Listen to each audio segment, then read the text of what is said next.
কলকাতাতে বন্ধুরা বাসের আকাল দেখা দিয়েছে। এর জন্য কিন্তু সমীক্ষা হচ্ছে যে কোথায়, কোথায় বাস কমে গেছে। এটা সরকারি বাসের ক্ষেত্রেও যা হয়েছে একই হাল। আর বেসরকারি বাসেও কিন্তু অনেকটা বাস কম রয়েছে বলেই জানা যায়। এখন সমীক্ষা শুরু হয়েছে যে কোথায়, কোথায় কোন রুটে বাস দিলে ভালো হয়। আর এছাড়া কিন্তু সমীক্ষা চলছে যে নতুন, নতুন সরকারি বাস যাতে চালু করা যায়। এটা কিন্তু দেখা হচ্ছে।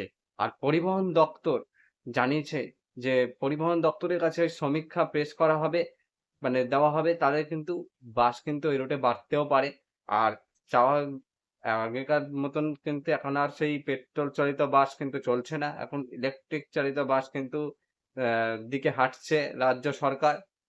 আর পরিবহন দপ্তর ইলেকট্রিক বাস চালাতে চাইছে। কারণ দূষণ যাতে না এর থেকে ভিডিওটা আমরা বড় করছি না। অবশ্যই ভিডিওটি ভালো লাগলে পরে অবশ্যই চ্যানেলটিকে সাবস্ক্রাইব করবেন। পাশের বেল আইকনটি অবশ্যই অল করে রাখবেন। দেখা হবে এরকমই একটা ভিডিওর সাথে। ততক্ষণের জন্য সবাই সুস্থ থাকুন, ভালো থাকুন। আজকের মতন এইটুকু।